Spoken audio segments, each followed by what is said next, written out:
16th branch of Megamart and Macromart supermarkets in Bahrain has opened in Sahla. The best offers are available to the customers at affordable rates. Everyone is welcome. During and around the opening day, a variety of fish including salmon, meat and dairy products, roastery, frozen items, food and non-food items, groceries, fruits and vegetables, electronics, garments and ready-to-eat food items are available to the customers at affordable rates. Hearty welcome to all. Megamart and Macromart, your favorite shopping destination.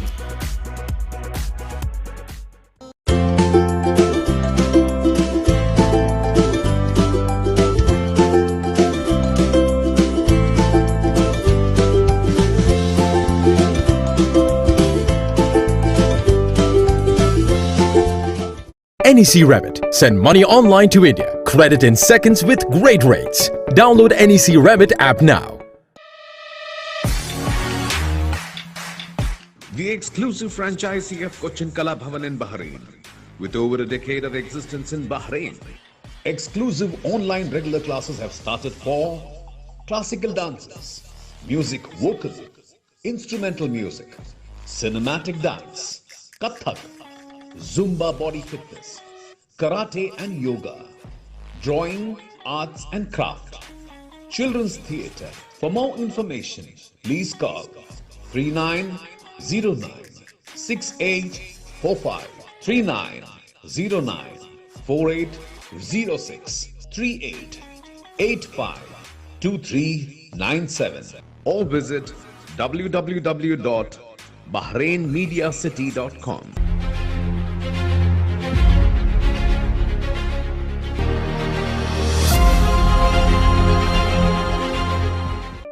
Since 2006, Magnum Imprint have been offering high standards of quality with our professional team that delivers all your advertising and promotional requirements efficiently and promptly. For more details, please contact 39887088 or 33856330 or 33542530.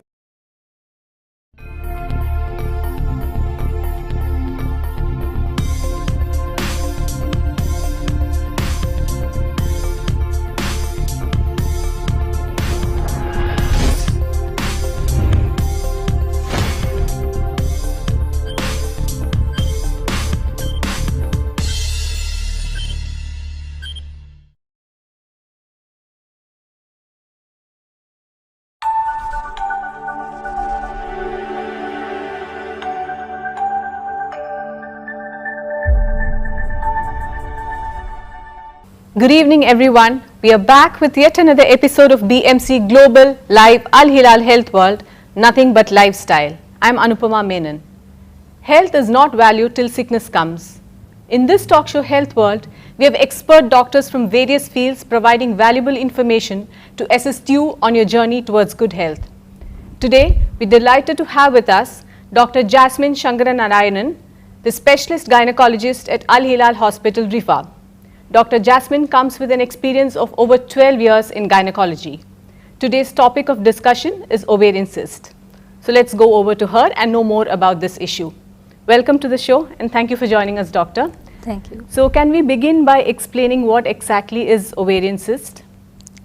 So to begin with, as we all know, we have every woman has born with 2 ovaries, okay, each on either side of the uterus. And these are quite small and the size of just an almond, okay, but it holds a very big function in a woman's life. Okay. So the function of an ovary is basically to produce eggs to prepare for the pregnancy. Mm-hmm. So every month during the childbearing period, a woman is the body is designed in a way to produce an egg. And this egg goes and fuses with the sperm to become a pregnancy. Okay. So basically an ovarian cyst is it is like fluid filled sacs, you can say, or pockets of fluid inside the ovary or on the surface of the ovary. Okay. And what do you mean by functional ovarian cysts? Okay, so what we will I would like to do is broadly classify the ovarian cysts into 3. Okay. One is the most common one, that is the functional cysts. Then we have the non-cancerous cysts and then The third and the most unlikely, or the rarest you would say, is the cancerous cysts. Okay. So coming to the functional cysts, they are so called because they are due to the normal functioning of the ovary. Okay, so it's a part of the normal process of the function happening in the ovary, the menstrual cycle. The functional cysts are born in that way. So in a functional cyst, we have two types of cyst. That is the follicular cyst and the corpus luteal cyst. Okay. So the follicular cyst, we have to understand the menstrual cycle pattern for that. So that begins with the first day of the period. In a woman, from the first day of the period, if you count up to the 7th day, during the by the 7th day of the period, the ovary starts producing very, very small follicles. The immature follicles are formed in the ovary. So these are the precursors of the eggs that I spoke earlier about for forming for the pregnancy. So these immature follicles start releasing the important female hormones, that is the estrogen and the progesterone. These hormones will further help in the growth of the follicles. Finally, till by the mid-cycle, that is around the 14th day of the cycle, these eggs will become, the follicles mature, they become mature follicles, and one of the mature follicle is chosen to release an egg from it. It will rupture, release the egg. Now this egg will travel through the fallopian tube to reach the sperm in the uterus, in the cavity, and the sperm and egg will fuse together to become a pregnancy. Okay. So when the pregnancy is formed, what happens to that mature follicle that had ruptured? This follicle that has ruptured, it still has a role to play. It will form what is called the corpus luteum. So this corpus luteum will further grow in size, and it will help in supporting the pregnancy, okay, because that will be still continuing to release the pregnancy hormones, estrogen and progesterone in sufficient amounts, so that the pregnancy grows further. Okay. But this corpus luteal cyst is a very short, a transient period only it will be there. Okay. It will be there for the first 3 months of pregnancy, beyond which the placenta will start forming for the and take up the role of the corpus luteal cyst. Okay. And the placenta will start supplying so this dissolves or disintegrates or? Exactly. Okay. So that is why it is called a functional cyst. Functional cyst. It does its function and it disappears. Okay. Okay. So only during the first 3 months of pregnancy. Exactly. But about the follicle, suppose the egg is not formed. There are conditions when there are hormonal imbalances and the egg is not released from the follicle. So what happens to this follicle? It just keeps on growing, and beyond 2 centimeter, if it keeps on growing and fluid gets collected in it, it becomes what you call the follicular cyst. Okay. Okay. But again, this is just being a functional cyst, and by the end of 2 or 3 months, when the next pattern, the next cycle becomes normal and an egg is released, this follicular cyst will disintegrate and this will also disappear. Okay. So that is about the functional cysts. Okay. And doctor, so what are the general causes, what are the factors that lead to the formation of these kind of ovarian cysts? Okay, there are certain women, usually ovarian cysts, the age group we see most ovarian cysts is the reproductive age group. So when a woman is in the childbearing age from 15 to 45 years, that is the common period when most of the ovarian cysts are found. Okay. But it's not that the other age groups are not affected. We also see it very rarely when a girl is less than 15 years of age. Okay. And there is also, it's also seen rarely in women of the menopausal age group. Okay. That is beyond 50, 52. But the thing is, the non-cancerous cysts are seen in the younger age group, and if a woman is developing a cyst in the menopausal age group, there is a higher tendency for it to be a cancer. Cancerous one. And what are the symptoms of ovarian cysts? How does one? And we needed to speak about you were asking about the risk factors, right? Yes. Yes. So the higher risk group is, as I said, the corpus luteal cyst is seen in the pregnant women. So if you do an ultrasound for a pregnant lady, you can see that the corpus luteal cyst is mostly there. Okay. In the first 3 months this will be seen, and many women. That's not a cause for concern. Exactly. Okay. So that's what I want to stress, that so many women come to us with this ultrasound taken in the first 3 months. When they see the cyst, they are very concerned. But when you have repeated the ultrasound in the 5th month, the cyst has disappeared. So that is one thing about pregnancy. Then women who have infertility or any other conditions where there is a hormone excess, hormone imbalance, these situations will result in ovarian cysts. Okay. And if a woman has had a severe pelvic infection, what can happen is that the fallopian tube and the ovary can stick together. Okay. Okay, there will be a plastering together and they become a cyst. So that is another condition where you can get cysts. Okay. Coming back to my previous question, so if we can talk about the symptoms of ovarian cysts, what are the symptoms normally seen in women? Usually the problem with an ovarian cyst is it is totally asymptomatic in most of the women. Okay. Even if it's a cancerous cyst, most of the women come very late with symptoms. And the Okay. kind of symptoms they have are usually misleading. They will have something like nausea, bloating. They usually end up with a gastroenterologist or with a physician saying that they have this Stomach feeling issues. of fullness, Okay. fullness, Okay. acidity, bloating. So they, for a long time, they may be just prescribed some medicines, antacids and all to relieve their symptoms. But when they notice that the symptoms are not relieved with this, and then an ultrasound is done, that time this cyst may be picked up. Okay. So that is the non-specific symptoms. Some of them have no symptoms at all. Now, if the ovarian cyst is too large, it can cause some more symptoms. For example, she can have a sharp pain in the lower abdomen, a fullness in the abdomen.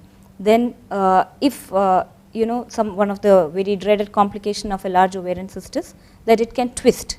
Okay. It can twist around its pedicle, resulting in a cutting of the blood supply to the ovary and to the cyst. Okay. So that can cause severe pain, nausea, vomiting, and that becomes a surgical emergency. Okay. Where she has to immediately come and has to be operated upon. Okay. So basically the symptoms that we have to look out for is maybe bloating or nausea and Yes, some yes. kind of a pain, Yeah. right? And even menstrual irregularities. Menstrual irregularities. And is PCOD also a form of ovarian cyst? I would say that it is not an ovarian cyst. What happens in PCOD? Everyone are very afraid of PCOD now because Yes. that is one of the commonest cause of concern now amongst the teenagers especially. I guess And, because of the lifestyle and yeah. That is mostly because of the lifestyle Lifestyle changes we are changes. facing nowadays. So this polycystic ovarian disease is not actually cyst, but it is like a group of immature follicles. That is because of the hormone imbalance. Our hormones are not able to act properly so that in every menstrual cycle a mature follicle is formed. Okay. So what happens is that an array of immature follicles form. So there is no production of egg, no release of egg. So there is the menstrual pattern gets irregular. Okay. She also develops some other conditions like obesity, facial growth, hair growth, excessive hair and growth acne. yeah. These all situations will be associated with Okay. that. And is it hereditary by any chance? Let's say your mom has ovarian cyst. Is the daughter more prone or likely to have it? Usually no. There's a because PCOD is something that has come up newly. Okay. Okay. It is because of the lifestyle changes only. Okay. The fast foods and the sedentary activities, lifestyle. That is the most problem. Okay. So with lifestyle changes, this can be prevented. Yes, yes.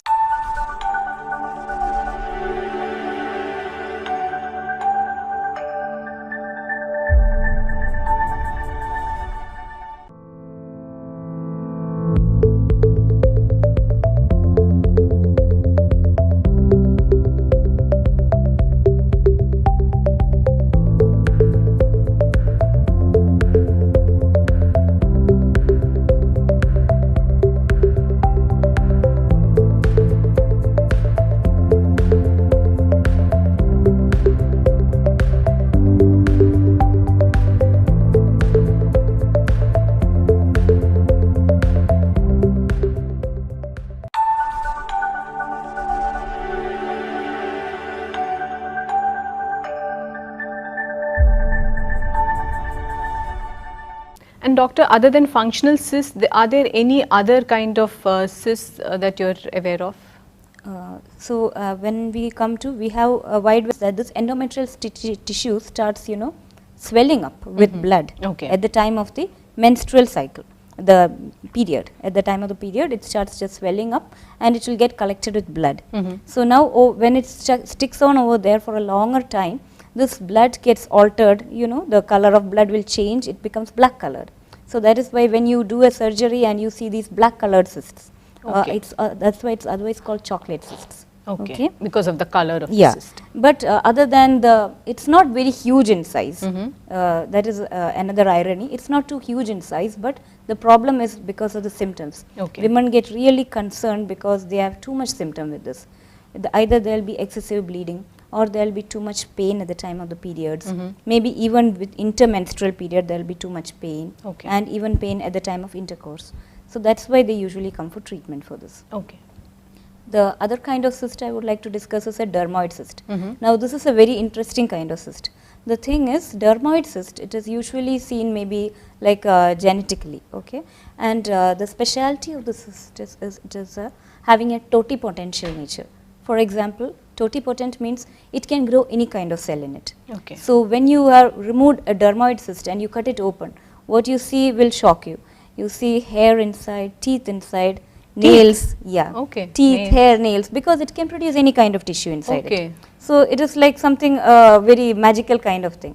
And fortunately, it is not dangerous. It is not cancerous. Malignant. Okay. Yeah. The problem with a dermoid is because it is very heavy because of its fat content. Okay. So as I said earlier, it can twist. It can twist and cause severe pain and cut the blood supply to the ovary. Okay. So that's why it becomes, if it becomes huge, it becomes a surgical emergency and has to be operated immediately. And removed. Okay. And how do you diagnose ovarian cyst? So as I said, when there is, because most of the ovarian cysts are asymptomatic, and other than the functional cyst, we have to follow up every other cyst. More, more close follow-up is needed. So that is why even if a woman has no symptoms, it is very important that she comes to the gynecological clinic for a pelvic examination once in a while. Okay. Okay. And this is starting from the age of from puberty onwards? Yeah, not from puberty onwards. Like it's important that every woman is aware of her menstrual pattern. Okay. Because that is a very clear indicator of something going wrong inside. Yeah. So any woman with any menstrual irregularities or any vague abdominal pain, fullness, anything you feel, after the age of 20, 25, you can start visiting the gynecologist. Okay. So that will we'll be able to pick up very early changes, you know. And so the examination, the clinical examination is the first and foremost thing, followed by an ultrasound. Ultrasound is very, very crucial in diagnosing ovarian cysts. So by ultrasound, we can understand, we'll be able to identify whether it's a functional cyst or a simple cyst, something non-cancerous, or whether there is any appearance of a malignancy. Okay. So the next step of testing, investigation will be tumor markers. So when I told you about the dermoid cyst, endometriotic cyst, each cyst is associated with a tumor marker. Especially any cancerous cysts are associated with some tumor markers. And if by seeing that particular cyst on ultrasound, the gynecologist, the radiologist and all can make out that approximately that this may be the kind of cyst it is. Okay. Okay. So based on that, we can do that specific tumor marker, and it can help in making our diagnosis more confirmatory. Okay. So that is the thing about the tumor markers. There are a battery of them. I'm not going into detail in this session. Okay. So we can choose, and the most common one done is CA125. So this is a tumor marker which we do. It's a blood test. We do it just to make sure whether if we are doubtful about the cyst being malignant or benign, it helps in corroborating our diagnosis. Okay. And then the next higher level of investigation will be doing a CT or MRI scan. So this is not done for all patients. For example, if you come across a functional cyst, you don't need to do a CT or MRI. Okay. But whenever you feel your diagnosis is not sure, you are suspicious of a malignancy, suspicious of a cancerous lesion, you can go ahead with a CT or MRI. Even in endometriotic cysts, as I said, there will be a lot of small tissues like this filling up with blood, and when this blood is released into the circulation, it causes plastering of the the fallopian tube and the genital, the organs, the uterus and fallopian tubes together. So when you want to do planning a surgery for such cyst, you can do an MRI to know the extent of plastering and to know the feasibility of your operation. Okay. So basically the first step would be an ultrasound scan and then tumor marker, and if you suspect anything more, then maybe an MRI or a CT scan. And doctor, for the benefit of our viewers, could you also explain the various treatment options available? Is it controllable through medicines, or what are the options available for ovarian cyst? Again, when we are coming to the treatment, we are dividing it into 3 categories. Okay.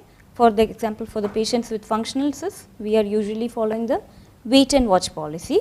So we will just see the size. So the treatment will depend on the size of the cyst, the type of the cyst, the age of the patient, and whether she is having children or not. That's also very important, because whenever a woman is in the childbearing age group, she is not conceived yet.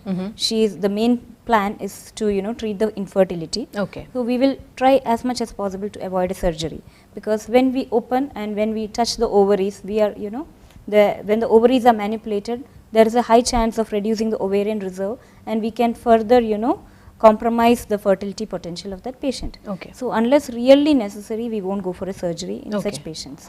But otherwise, for a functional cyst, especially if it is less than 5 centimeter, as I said, the size is important. If it is less than 5 centimeter, we will only wait and watch. You don't need to give any medicines. Okay. No treatment required.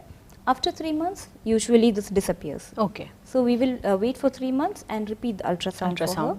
And if it's disappeared, well and good. Okay. Now, if the size of the cyst, whichever cyst it is between 5 to 7 centimeter, that is the borderline size. Okay. So now at this point, we are like doubtful that it can grow further in size, and she may need a surgery for that. Okay.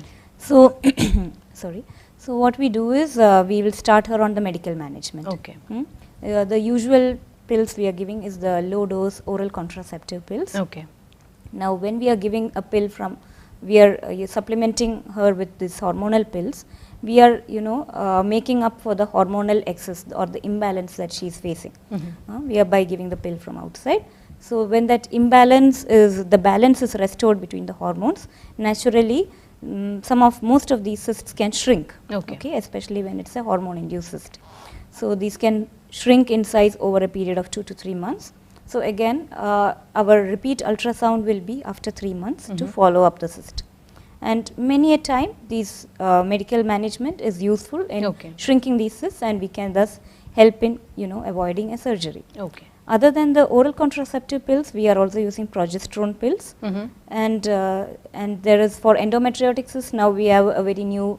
There is the latest one which we are preferring is the Dynogest pill. Okay. So that is supposed to be really helpful in shrinking and reducing the symptoms associated with the endometriotic cysts. Okay. So like you mentioned, if the size is below 5 centimeter, it's very important that the patient goes for regular scanning to see that if it's grown in size or not. And 5 to 7, it can be controlled with the help of medicines. So as you said, surgery would be the last resort, right? But what is that deciding factor where you take that call to operate, surgically remove a cyst? And does that mean like a surgery? Does it mean you're just removing the cyst, or you're removing the ovaries as well, you know? So as I said, the age of the patient and her whether she has children, whether she has completed a family is very important. So when it is a benign ovarian cyst, that is a non-cancerous ovarian cyst, always we are doing conservative surgeries only. Okay. Earlier we were doing we were just cutting open the abdomen totally and removing the cyst or the ovary, whatever.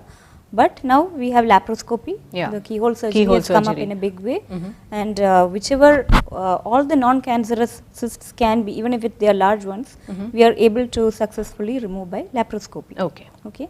So even if it's a large fluid-filled cyst, maybe it could be 10 centimeter, 15 centimeter, we can just put this, do the laparoscopy and, you know, drain out the fluid first and remove the whole sac, just like that, you know. Okay. So even large cysts can be removed by laparoscopy now. Okay. But when a woman is not had children, so we will try to restrict it only to removing the cyst, and we will keep the ovary intact. Okay. Even in PCOD we have surgeries. Sometimes we go for surgery when medically we are not able to, you know, make the patient conceive. Then as a last resort, we also go for a procedure called laparoscopic ovarian drilling, where we, you know, we puncture these immature follicles and release the testosterone. The androgen production will be high in these immature follicles.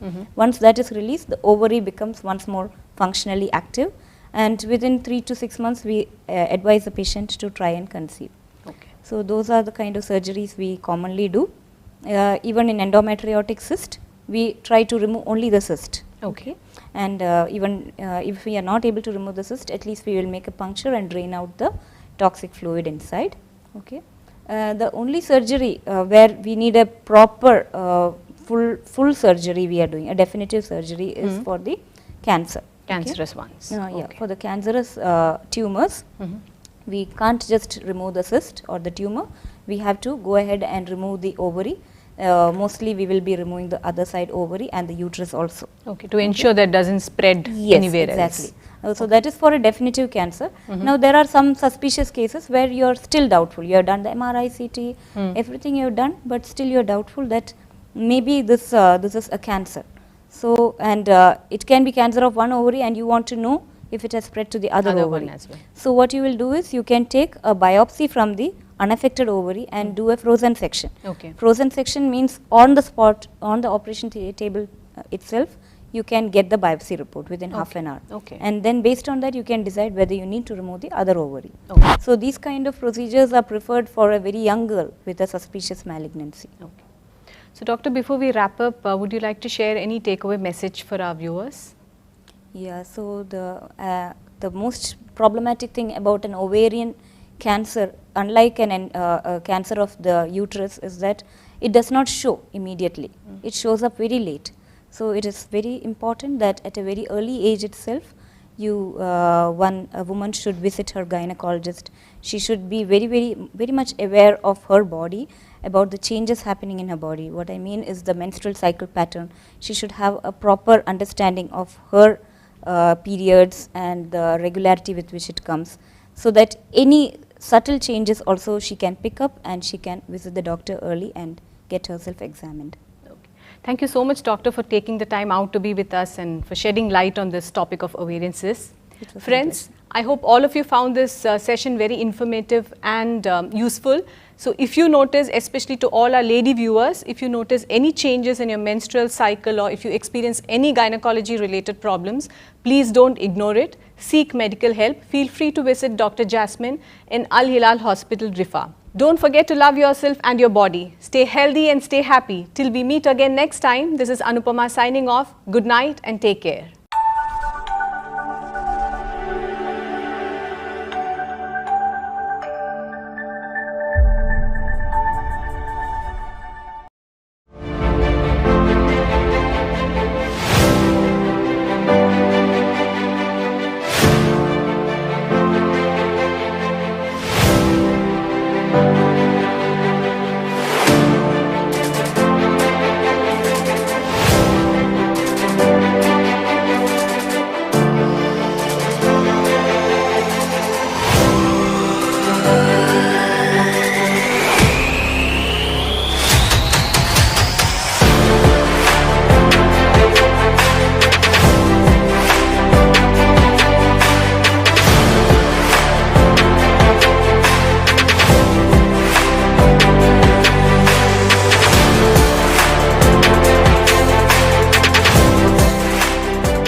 The 16th branch of Megamart and Macromart supermarkets in Bahrain has opened in Sahala. The best offers are available to the customers at affordable rates. Everyone is welcome. During and around the opening day, a variety of fish including salmon, meat and dairy products, roastery, frozen items, food and non-food items, groceries, fruits and vegetables, electronics, garments and ready-to-eat food items are available to the customers at affordable rates. Hearty welcome to all.